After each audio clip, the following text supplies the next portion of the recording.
Sir progress classes Jagdishpur channel में आप सभी का स्वागत है। तो दोस्तों आज मैं केमिस्ट्री में यूनिट 2 सॉल्यूशन का मैं टॉपिक बताने जा रहा हूं। तो इसको जो है टॉपिक है आपका प्रासरण एवं प्रासरण दाब। ठीक है, ये बहुत एग्जाम की दृष्टि बहुत महत्वपूर्ण है। इससे बहुत क्वेश्चन इससे टच करते हैं एग्जामिनेशन में, तो इसलिए इस पर बारीकियों से ध्यान रखिएगा। तो मैं टॉपिक बताने जा रहा हूँ आज प्रासरण एवं प्रासरण दाब। देखते हैं इसमें प्रासरण के बाद तो सबसे पहला टॉपिक प्रासरण क्या होता है। ठीक है, तो प्रासरण के बारे में जानते हैं हम लोग। तो सबसे पहला चीज प्रासरण जो होता है, तो देखते हैं प्रासरण क्या होता है। तो दिया गया ना, विलायक के अणुओं का अर्धपरागम्य झिल्ली द्वारा कम सांद्रता से उच्च सांद्रता वाले विलयन की ओर प्रवाहित होने की क्रिया को प्रासरण कहलाती है। ठीक है, विलायक के अणु समझिएगा, बहुत टॉपिक जो है क्रिटिकल है। विलायक के अणुओं का अर्धपरागम्य झिल्ली द्वारा कम सांद्रता से उच्च सांद्रता वाले विलयन की ओर प्रवाहित होने की जो प्रोसेस होती है उसको हम लोग क्या कहते हैं, प्रासरण कहते हैं। ठीक है, तो यहाँ पर देखिएगा, जैसे मैं इसको समझाने का प्रयास करूं, जैसे हम लोगों ने पात्र ले लिया। ठीक है, और इस पात्र में जो है सबसे पहला चीज क्या कि इसमें जो है एक इसमें अर्धपरागम्य झिल्ली, ये क्या झिल्ली है, ये अर्धपरागम्य झिल्ली है। ठीक है, कह रहे हैं ना विलायक के अणुओं का अर्धपरागम्य झिल्ली द्वारा कम सांद्रता से, और इसमें एक तरफ जो है हम विलायक के अणु को रख दिए, एक तरफ जो है ये विलायक के जो अणु है और ये विलायक के अणु है, और इधर जो है और इस एक तरफ में जो है हमारा ये विलयन के अणु है। ठीक है, ये विलयन के अणु है, समझिएगा ध्यान से। तो ये हो गया आपका विलायक के अणु हो गए, और ये जो हुआ आपका विलयन के अणु, किसके अणु, विलयन के अणु जो है। ठीक है, तो यहाँ पर कहता है परिभाषा में ना, विलायक के अणुओं का जो है ना अर्धपरागम्य झिल्ली, ये कौन सी झिल्ली है, इसको क्या कहते हैं, अर्धपरागम्य झिल्ली। अर्धपरागम्य झिल्ली द्वारा कम सांद्रता से, इसकी सांद्रता विलायक के अणुओं की सांद्रता देख सकते हैं कम, और कम सांद्रता से जो है उच्च सांद्रता की ओर जो प्रवाहित होने की क्रिया उच्च, इसका सॉल्यूशन देखिए, विलयन का जो अणु है उच्च सांद्रता की ओर, तो ये जो है ना कम सांद्रता से जो है उच्च सांद्रता की ओर जो है प्रवाहित होने की जो प्रोसेस होती है, ठीक ना, कम से अधिक की ओर जो प्रवाहित होती है, तो इसी प्रोसेस को, इसी क्रिया को हम लोग कहते हैं, क्या कहते हैं, प्रासरण कहते हैं। ठीक है, समझ में आया। तो इसका अर्थ मतलब सिंपल सी, जो कम सांद्रता से उच्च सांद्रता की ओर जो विलयन प्रवाहित होता है उसको हम कहते हैं कौन सी, प्रासरण कहते हैं। ठीक ना, तो ये हुआ हमारा कौन सा, प्रासरण। दूसरा टॉपिक है हमारा यहाँ पर प्रासरण दाब। ठीक है, तो देखते हैं प्रासरण दाब क्या है इसका। ठीक है, इसको प्रासरण दाब के बारे में देखते हैं, प्रासरण दाब क्या है। तो प्रासरण दाब की बात करते हैं। प्रासरण दाब कहलाती है वह है दाब जिस पर प्रासरण की क्रिया क्या होती है, रुक जाती है। तो देखते हैं ये टॉपिक जो है प्रासरण दाब। तो प्रासरण दाब क्या है, इसमें हम समझेंगे प्रासरण जो दाब होता है ना, तो वह दाब जिस पर प्रासरण की क्रिया जो होती है क्या होती है, रुक जाती है। तो जिस पर प्रासरण की क्रिया रुक जाती है, और हमने आपको बता दिया इसमें कि जो प्रासरण जो होता है क्या होता है कि जो कम सांद्रता से विलायक के अणु जो है अर्धपरागम्य झिल्ली द्वारा कम सांद्रता से उच्च सांद्रता की ओर जो प्रवाहित होते हैं, तो इसमें जो है ठीक ना, तो जो प्रासरण, वह दाब जिस पर प्रासरण की क्रिया रुक जाती है, ध्यान से समझिएगा, वह दाब है, छोटा सा कंठ है, वह दाब, ठीक है, जिस पर प्रासरण की क्रिया रुक जाती है उसे प्रासरण दाब कहते हैं। जैसे यहाँ पर देख सकते हैं, अब यहाँ पर जैसे यहाँ पर ध्यान दीजिएगा, इसमें जो है जैसे विलायक के अणु इसमें जो है और विलयन के अणु जो है ये जो है, और इस प्रकार से जो है यहाँ पर जो है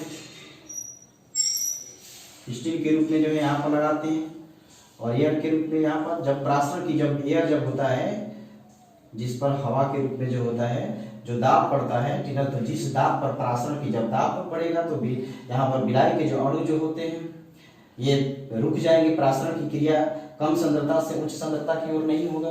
ठीक है। तो वही परिभाषा कहलाता है कि वह दाब जिस पर प्रासरण की क्रिया क्या हो जाती है, रुक जाती है, तो ये कहलाता है हमारा कौन सा, प्रासरण दाब। अब ध्यान दीजिएगा, तो ये प्रासरण दाब और प्रासरण दाब के भी कुछ रूल्स होते हैं, इसके भी नियम होते हैं। और प्रासरण दाब के 3 नियम होते हैं, और 3 नियम जैसे पहला जो है बॉयल-वार्नहाफ का नियम, चार्ल्स-वार्नहाफ का नियम है, गाट्रो-हाफ का नियम जो होता है। तो हम बारी बारी से देखेंगे कि प्रासरण दाब का नियम क्या है, ठीक है।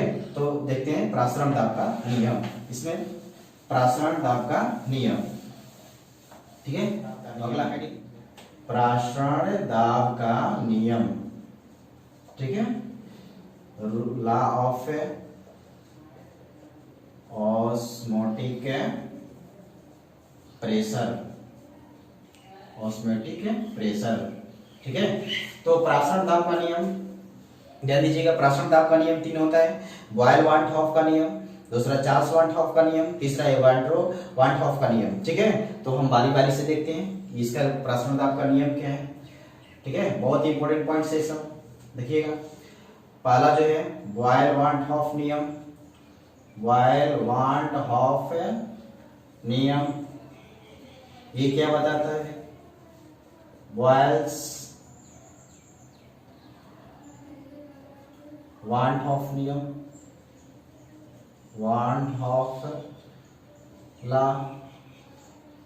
बॉयल-वार्नहाफ नियम क्या बताता है, बॉयल-वार्नहाफ नियम बताता है कि स्थिर ताप पर, ठीक है, टेम्परेचर जो होना चाहिए वो आपका स्थिर होना चाहिए। स्थिर ताप पर किसी विलयन का प्रासरण दाब, किसी विलयन का प्रासरण दाब सांद्रण के समानुपाती होता है। ध्यान से देखिएगा, समानुपाती होता है, ठीक है। स्थिर ताप पर किसी विलयन का प्रासरण दाब सांद्रण के समानुपाती होता है, ठीक है। और यहाँ पर आप जानते हैं जो प्रासरण दाब होता है, प्रासरण दाब का सिंबल जो होता है ऑस्मेटिक होता है, ठीक है, ऑस्मेटिक है, इसको पढ़ते हैं। और यहाँ पर जो है तो बताइए, अर्थात ऑस्मेटिक समानुपाती, प्रासरण दाब सांद्रण के समानुपाती होता है, और सांद्रण जिसको कंसंट्रेशन कहते हैं, तो सिंबल इसका सी होता है, ठीक है। और ये जो है तो ऑस्मेटिक समानुपाती जो है कंसंट्रेशन होता है, ठीक है। और यहाँ पर आप जानते हैं चूंकि C बराबर सांद्रण बराबर होता है N/V, पहले भी हमने बताया था कि सांद्रण बराबर होता है मोलों की संख्या बटा में आयतन होता है। तो यहाँ पर ऑस्मेटिक जो होता है समानुपाती C, और C के जगह पर हम क्या रख सकते हैं, C के जगह पर N/, क्या होगा, V। और अब जो है यदि हम, ठीक है, यदि मोलों की संख्या, ठीक है, यदि N/V मोलों की संख्या बटा में आयतन, यदि मोलों की संख्या को 1 इकाई मान लिया जाए, मोलों की संख्या को 1 इकाई मान लिया जाए, 1 इसको मोल मान लिया जाए, तो ऐसी स्थिति में ऑस्मेटिक क्या होता है, समानुपाती 1/V, जो इक्वेशन इसको 1 मान लिए, ठीक है। और इसके बाद जो है दूसरा हम देखते हैं, दूसरा इसका चार्ल्स-वार्नहाफ नियम, दूसरा जो है चार्ल्स-वार्नहाफ नियम क्या बताता है, ध्यान से देखिएगा इसको, कहीं कोई कंफ्यूजन नहीं होना चाहिए।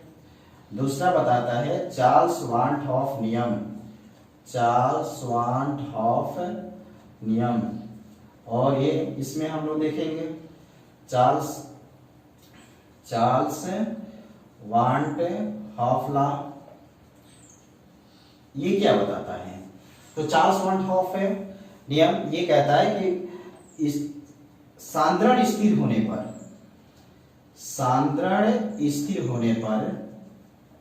होने पर, ठीक है, उसमें क्या होगा, स्थिर, उसमें टेम्परेचर स्थिर हुआ, तो इसमें सांद्रण स्थिर होगा। सांद्रण स्थिर होने पर किसी विलयन का प्रासरण दाब, किसी विलयन का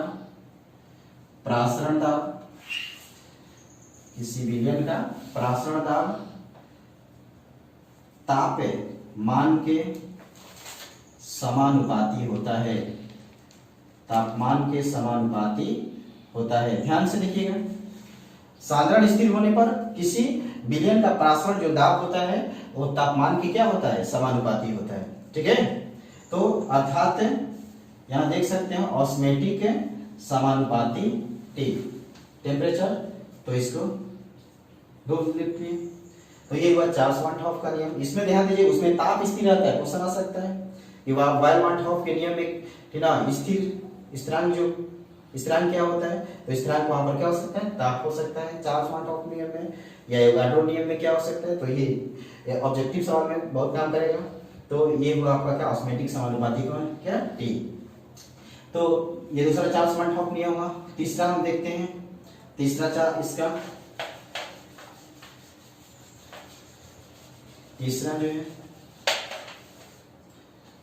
जो है एवोगाड्रो वान हॉफ नियम, ठीक है, एवोगाड्रो वान हॉफ लॉ। बोलिए, तो दोस्त क्लियर हो गया। पहला वायल वान हॉफ नियम, दूसरा जो है चार्ल्स वान हॉफ नियम, तीसरा जो है एवोगाड्रो वान हॉफ नियम क्या बताता है भाई। तो ये सीधी सी बात, बहुत सिंपल है, इजली है। उसमें ताप स्थिर हुआ, वायल वान हॉफ नियम में, चार्ल्स वान हॉफ नियम में सांद्रण स्थिर हुआ। तो इसमें बताता है एवोगाड्रो वान हॉफ नियम कि ताप एवं सांद्रण यहाँ पर दोनों स्थिर होगा। तो क्या लिखेंगे, बताता है कि ताप एवं में सांद्रण स्थिर रहने पर, क्या रहने पर, स्थिर रहने पर किसी विलयन का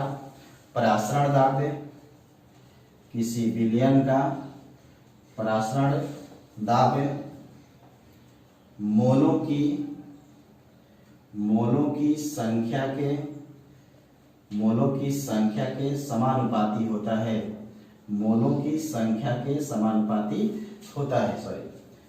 संख्या के समानुपाती होता है। ठीक है, अर्थात यहां पर भी देख सकते हैं, सब में एक ही कंडीशन से परासरण दाब ऑस्मेटिक जो होता है वो किसके समानुपाती होते हैं, मोलों की संख्या। और मोलों की संख्या को आप जानते हैं क्या, एन। तो ये हुआ हमारा तीसरा बताता है नियम, एवोगाड्रो वान हॉफ नियम, कि यह जो होता है ताप एवं सांद्रण स्थिर रहने पर किसी विलयन का जो परासरण दाब होता है वो आपका मोलों की संख्या के क्या होता है, समानुपाती होता है। तो ये तीसरा हमारा ये रूल्स हुआ। ठीक है, अब इन तीनों को हम देखेंगे, ठीक ना, कि इससे जो है तीनों को संयुक्त करने पर क्या ऐसा मिलता है, सामान्य, ठीक ना, परासरण दाब का नियम क्या मिलता है इसके हिसाब से। तो अगला देखते हैं इसका।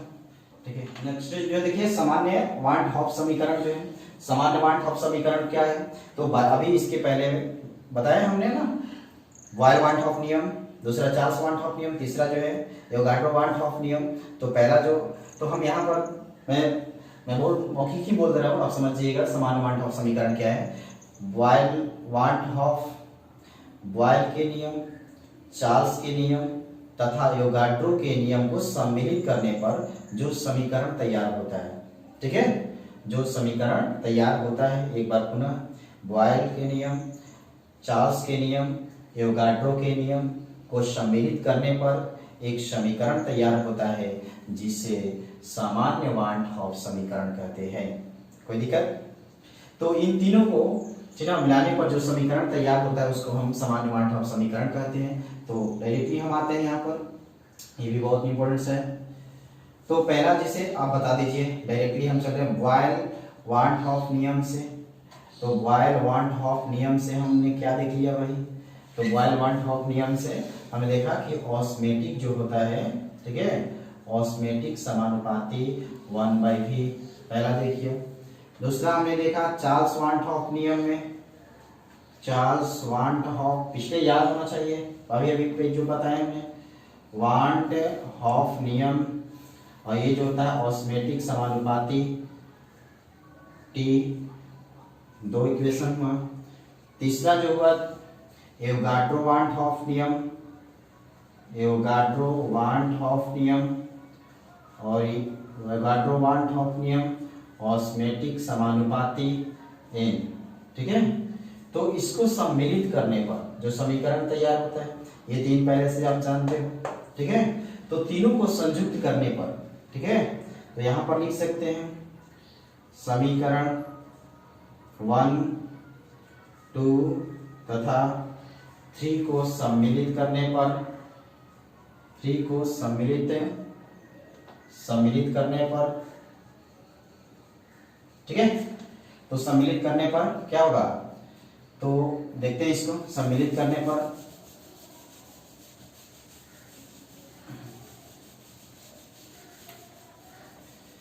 सम्मिलित करने पर क्या होगा, ऑस्मेटिक समानुपाती 1/v into T into N, ठीक है, और ऑस्मेटिक जो है समानुपाती क्या होगा, एन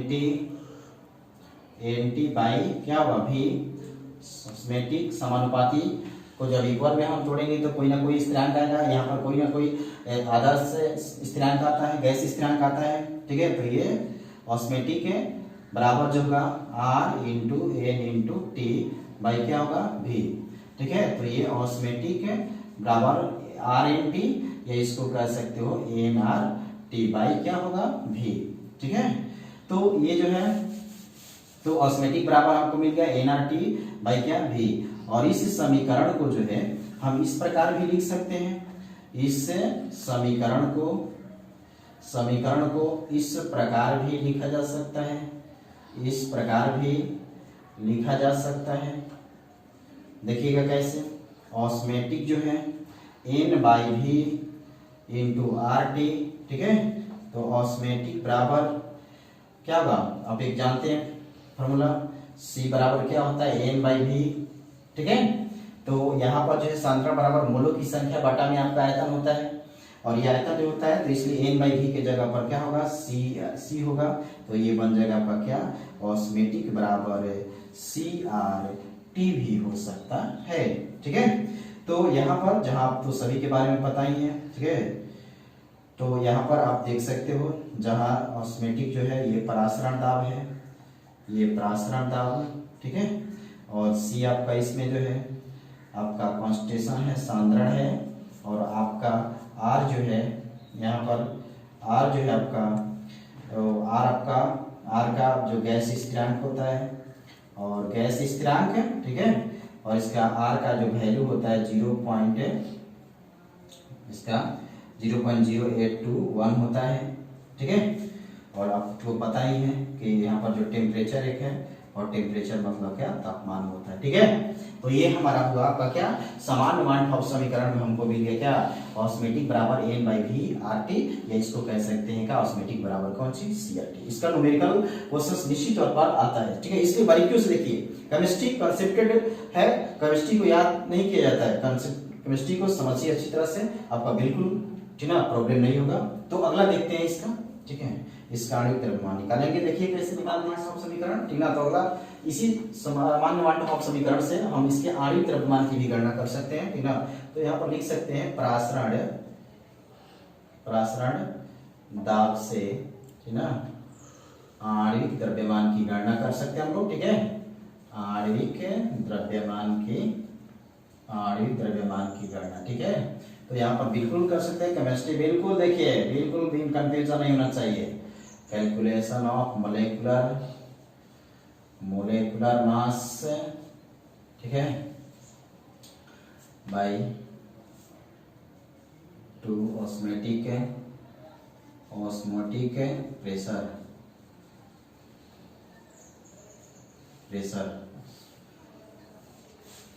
ऑस्मोटिक प्रेशर परासरण दाब से जो है, और परासरण दाब से आणविक द्रव्यमान की कैलकुलेशन हम लोग कर सकते हैं। तो अभी हम लोग देखें क्या, परासरण दाब के से आणविक द्रव्यमान की गणना करें, परासरण दाब के नियम में सामान्य वांट हॉफ समीकरण के माध्यम से हमको मिल गया, क्या मिला, सामान्य वांट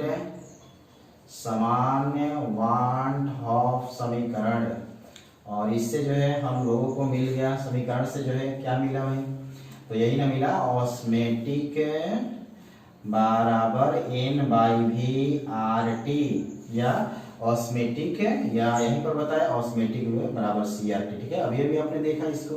तो ये जो होगा ऑस्मेटिक बराबर n/v RT, ठीक है। तो यहाँ पर देखते हैं हम लोग ऑस्मेटिक, थोड़ा इसको आणविक द्रव्यमान की गणना करना हमको, यहाँ पर मोलिकुलर मास का मतलब m का निकालना है। तो सबसे पहले यहाँ पर जो है मैथमेटिकल इंडक्शंस के माध्यम से जो है इसको हम कर लेते हैं। ये डिवाइडिंग में भाग में है तो इधर आएगा तो गुना में हो जाएगा, तो ये हो गया आपका कौन सी nRT, ठीक है। तो कैलकुलेशन देखिएगा, जहां नहीं समझ में आएगा वहां बिल्कुल बोलिएगा। तो ये देख सकते हैं ऑस्मेटिक इंटू V बराबर n क्या है, मोलों की संख्या। और आपको पहले भी परिभाषा में आपको बताया गया है कि मोलों की संख्या बराबर जो होता है ना ग्राम में द्रव्यमान बाटा में आणविक द्रव्यमान, आप जानते होंगे मोलों की संख्या बराबर ग्राम में द्रव्यमान बाटा में आणविक द्रव्यमान। तो ग्राम में द्रव्यमान मतलब W ग्राम में द्रव्यमान बाटा में आणविक द्रव्यमान, ये क्या हुआ ग्राम में द्रव्यमान, समझ रहे ना, ये ग्राम में क्या हुआ द्रव्यमान, और ये आपका क्या हुआ आणविक द्रव्यमान, ठीक है। इसको आणविक द्रव्यमान या मोल द्रव्यमान भी बोलते हैं, ठीक है। तो आप बता दीजिए यहाँ पर, बिल्कुल ध्यान से देखिए, इन मोलों की संख्या और मोलों की संख्या बराबर ग्राम में द्रव्यमान बाटा में आणविक द्रव्यमान।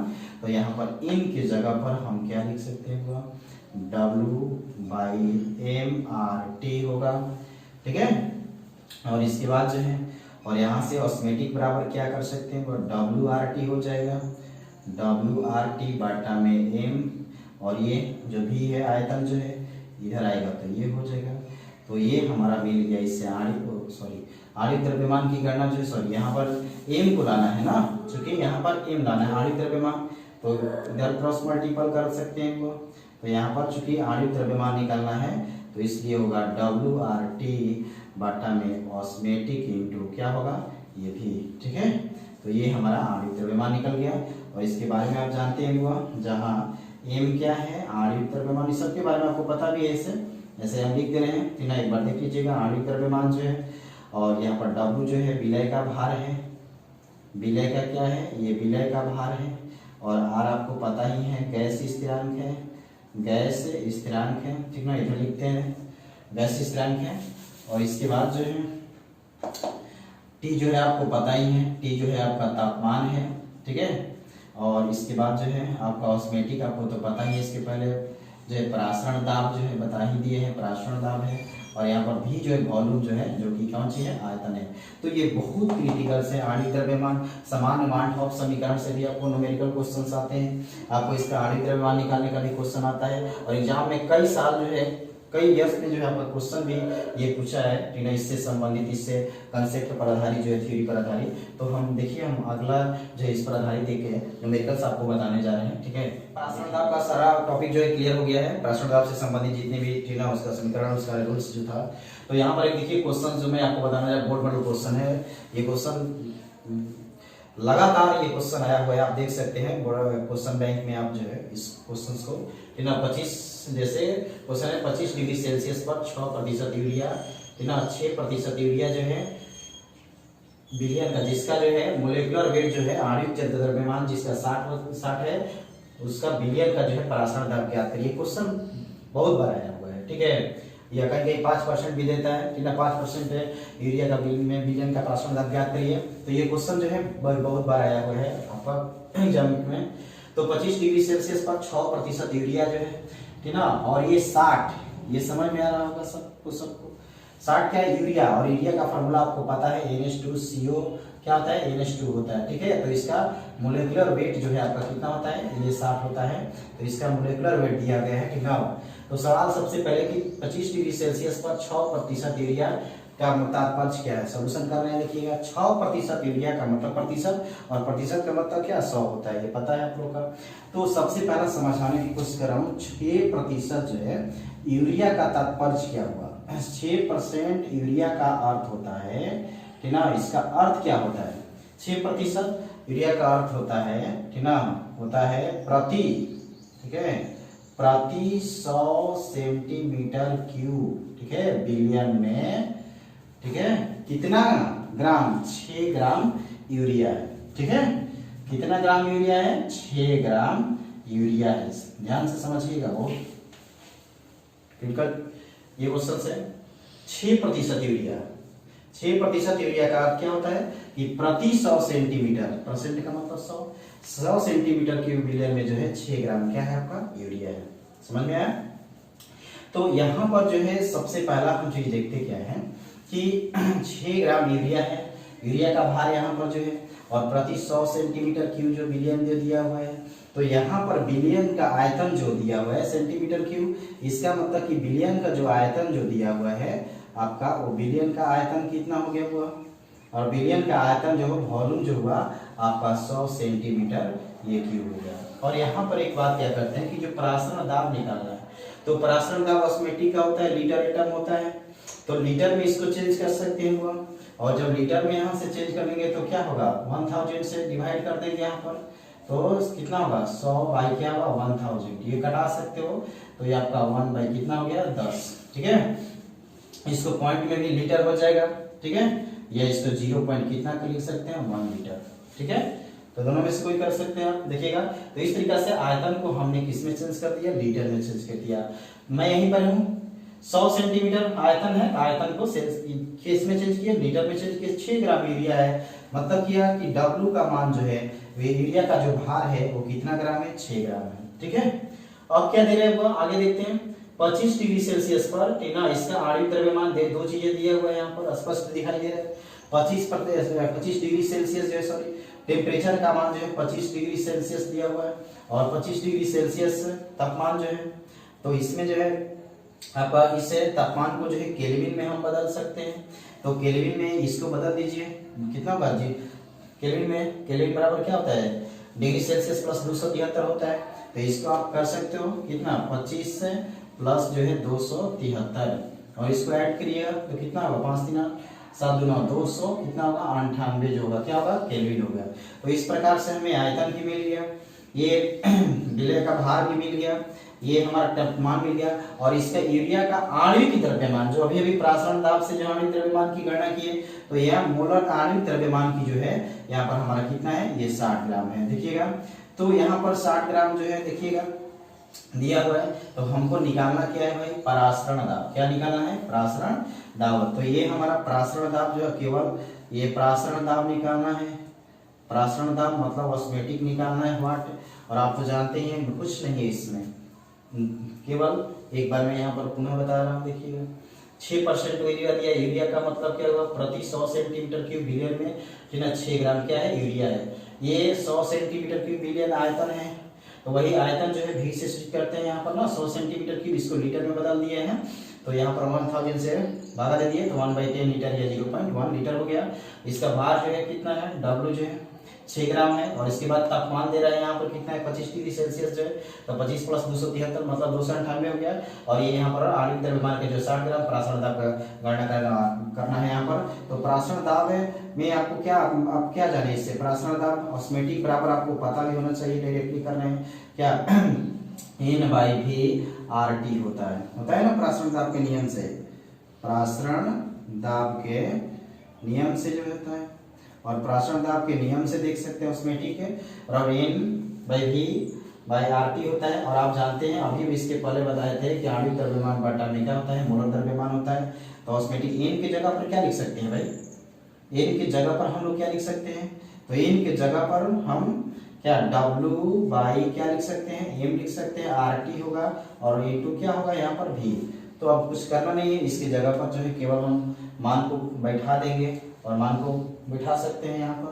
तो देखिएगा किधर इधर लिख सकते हैं, देखिए ऑस्मेटिक बराबर जो है, ऑस्मेटिक बराबर जो है क्या होगा WRT बटा में M गुना V मोलर द्रव्यमान गुना आयतन। और यहाँ पर देख सकते हैं W का वैल्यू कितना है भाई, तो W का वैल्यू यहाँ पर 6 ग्राम है, और यहाँ पर क्या है R का मान जो है, और R का मान आपको पता है 0.0821 होता है। R का स्थिरांक का मान जो है यहाँ पर लिख सकते हो, R का मान जो होता है यहाँ पर दे सकते हो, इधर एक चीज लिख सकते हो, R का जो गैस स्थिरांक का जो मान होता है वो 0.0821 होता है, ठीक है। तो यहाँ पर इसका मान वैल्यू रख सकते हो 0.0821 जो है 821 गुना टेम्परेचर जो है 298 जो है। और इसके बाद M की बात करते हैं, तो M इसका कितना दिया हुआ है 60 दिया है। आयतन का वैल्यू कितना है भाई, आयतन इसका 0 कितना है 1। तो यहाँ से पूरा सॉल्यूशन कर सकते हैं हम लोग। इसका जो है 6 गुना 0.0821 में यहाँ से करेंगे तो आपको कितना आ गया तो यहाँ पर देख सकते हैं इसको गुना करेंगे तो ये आएगा 0.4926 के आसपास आएगा, गुना 298। ठीक है, एक बार आप कर सकते हैं गुना। ठीक है, इसे गुना करिएगा तो कितना आएगा, लगभग जो है आपका जो है 146.79 ना, 60 में 0.1 से गुना करिएगा तो कितना होगा 6। ठीक है, होगा ना, नीचे होगा डेसिमल हटाएंगे तो ये 6 होगा, तो इसका लगभग आएगा 24.44 के आसपास है ये टर्म। ठीक है, प्रासरण दाब आपका ये क्या होगा, आंसर हो गया। इस तरह से जो है कि ना प्रासरण दाब जो है कितना हमारा आ गया 24.46 एटम। ठीक है, तो इसको बारीकियों से आप ध्यान रखिएगा, दीजिएगा, और कहीं आपको दिक्कत लगे तो निश्चित तौर पर आप कमेंट करिएगा। ठीक है, और ये आपका टॉपिक जो होगा प्रासरण एवं प्रासरण दाब, जो बहुत आपका बोर्ड मॉडल एग्जाम की दृष्टि से बहुत आपका महत्वपूर्ण है। तो ये आपका यही खत्म होता है। ठीक है, तो यदि मेरा वीडियो अच्छा लगेगा तो like, comment, share and subscribe जरूर करिएगा। ठीक है।